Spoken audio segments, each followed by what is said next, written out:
Oke, bismillahirrahmanirrahim. Assalamualaikum warahmatullahi wabarakatuh. Bertemu dengan saya, Arif Setiawan. Kali ini kita akan belajar mengenai dasar akuntansi pertemuan 1. Ya, untuk mahasiswa baru semester 1, saya ucapkan selamat bergabung di Prodi SI. Karena ini masih suasana pandemi, maka kita tidak bisa bertatap muka atau kuliah di kelas, maka saya menyampaikan materi melalui video saja. Ya. Dasar akuntansi di sini tujuan menguraikan karakteristik sebuah perusahaan. Yang kedua, menguraikan peran. Tujuan yang pertama, menguraikan karakteristik sebuah perusahaan. Yang kedua, menguraikan peran akuntansi dalam perusahaan. Yang ketiga, menguraikan pentingnya etika bisnis dan prinsip-prinsip dasar perilaku yang etis. Yang keempat, menguraikan profesi akuntansi. Yang kelima, mengikhtisarkan perkembangan prinsip-prinsip akuntansi dan mengaitkannya dengan praktek akuntansi. Yang keenam, membuat persamaan akuntansi dan menjelaskan setiap unsur dalam persamaan tersebut. Yang pertama, jenis-jenis perusahaan. Di sini perusahaan manufaktur. Dicontohkan ya, di sini ada perusahaan Honda, produknya adalah mobil dan motor. Kalau Anda tahu Honda, ya ada motor, ada mobil. Terus ini perusahaan Intel, produknya adalah komputer. Perusahaan Boeing, produknya adalah pesawat terbang.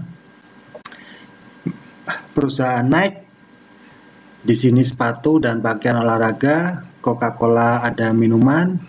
Sony ada barang elektronik.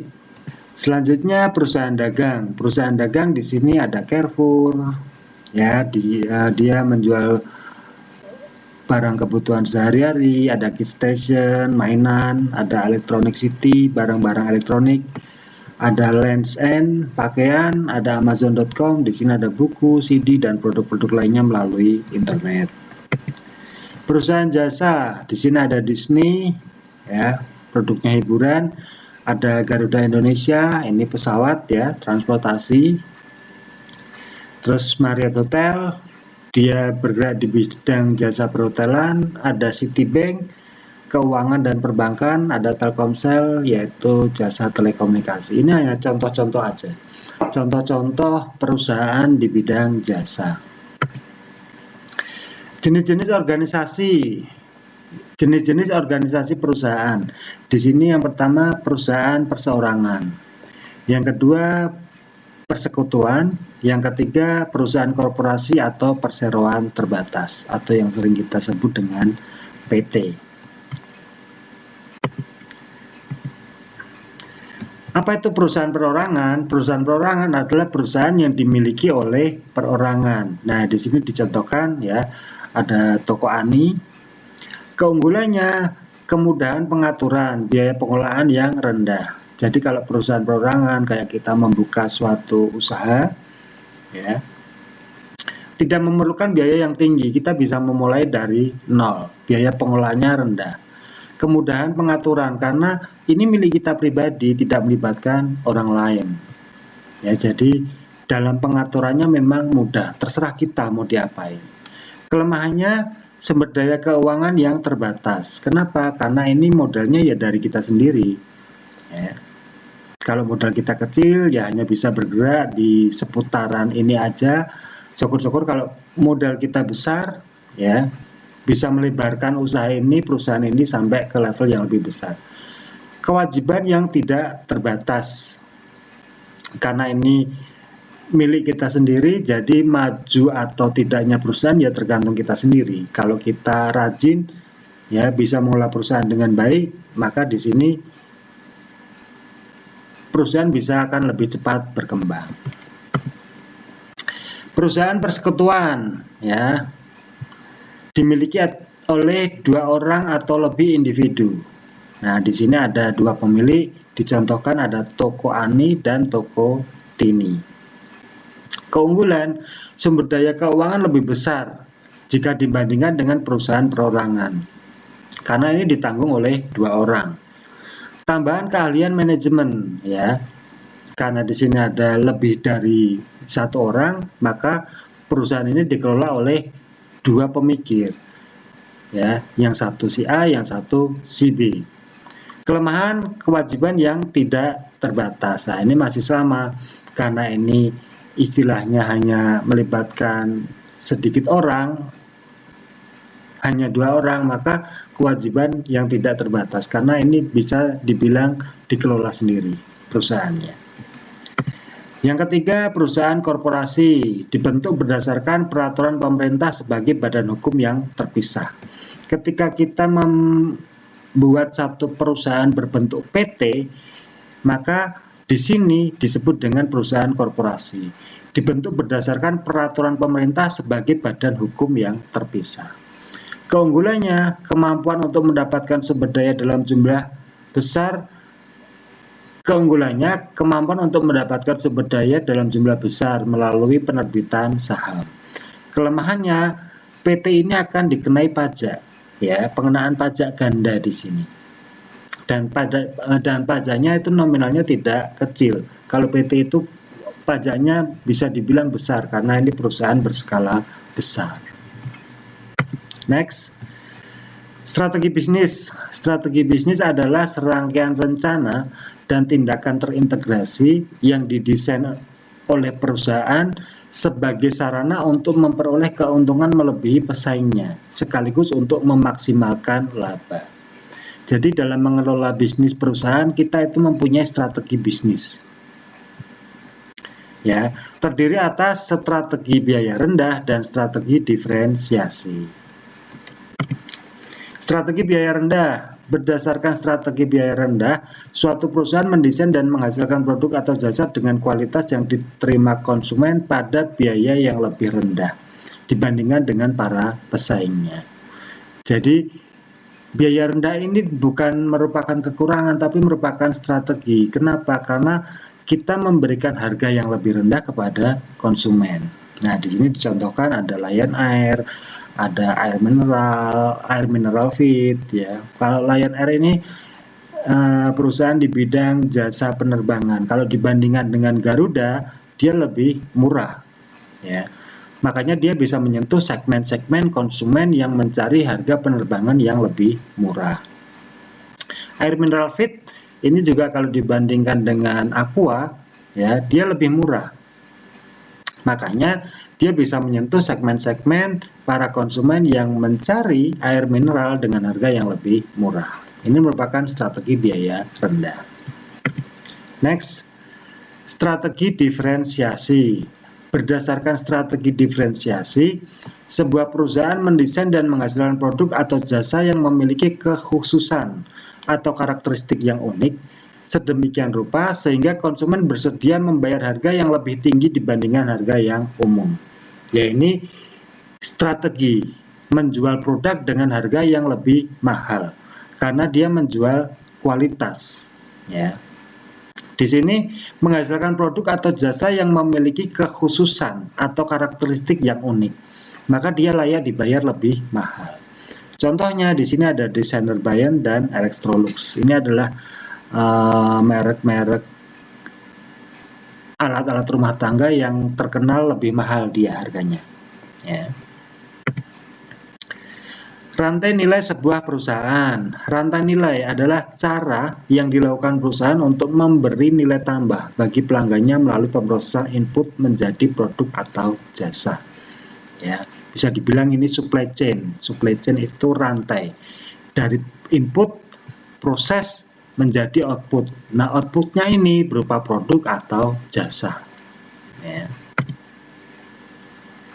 Nah, ini ilustrasinya dari input masuk ke proses bisnis, lalu masuk ke produk atau jasa yang ditawarkan ke konsumen atau pelanggan. Yang kita pelajari yang mana? Ya nanti semua. ya. Semua kita pelajari. Input itu apa ya di suatu perusahaan, proses bisnisnya seperti apa, menghasilkan produk atau jasa seperti apa, lalu sampai ke pelanggan ini seperti apa. Ya, ini semuanya dipelajari di sistem informasi. Pihak-pihak yang berkepentingan terhadap perusahaan adalah perorangan atau entitas. Entitas itu kumpulan, ya, yang mempunyai kepentingan dalam menentukan kinerja perusahaan. Pihak-pihak yang berkepentingan terhadap perusahaan adalah perorangan atau entitas yang mempunyai kepentingan dalam menentukan kinerja perusahaan. Nah, ini siapa-siapa? Ini siapa aja yang berkepentingan? Yang pertama, pihak internal, ya. Pemilik bisa, manajer bisa, karyawan bisa. Mengidentifikasi pihak-pihak yang berkepentingan. Di sini ada pihak internal, ada pihak eksternal. Kalau pihak internal bisa pemilik, manajer, karyawan. Pihak eksternal bisa pelanggan, kreditor, atau pemerintah. Di sini, pihak eksternal menilai kebutuhan informasi dari pihak-pihak yang berkepentingan. Dari sini bisa didapatkan menilai kebutuhan informasi dari pihak-pihak yang berkepentingan. Ya. Yang ketiga, mendesain sistem informasi akuntansi untuk memenuhi kebutuhan pihak-pihak yang berkepentingan. Sistem informasi akuntansi atau SIA. Nah, ini Anda dapat nanti mata kuliahnya. Ya, di sini terbentuk suatu sistem informasi akuntansi. Di sini mencatat data ekonomi berkaitan dengan aktivitas dan peristiwa bisnis. Jadi sistem ini digunakan untuk mencatat proses bisnis, termasuk keuangannya, karena di sini adalah sistem informasi akuntansi.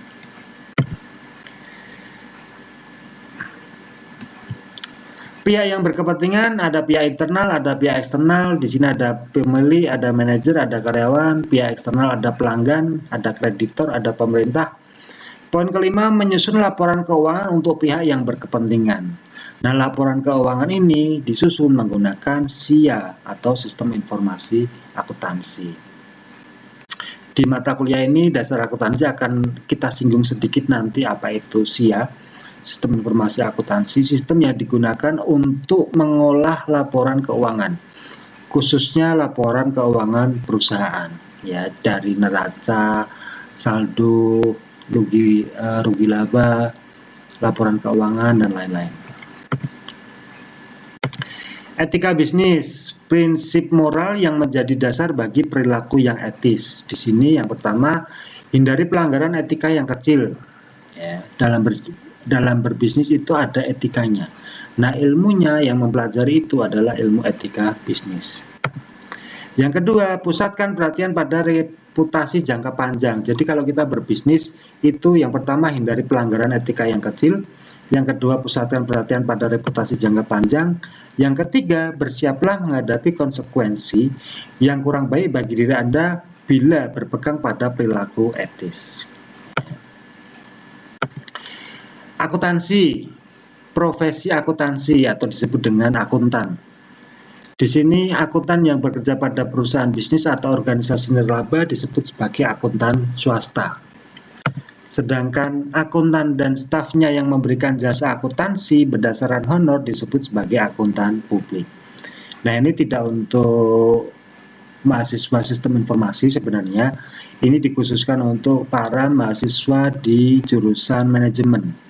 Di manajemen itu ada dua, manajemen ekonomi manajemen dan akuntansi. Nah, ini profesi akuntan ini dikhususkan untuk para lulusan anak-anak akuntansi.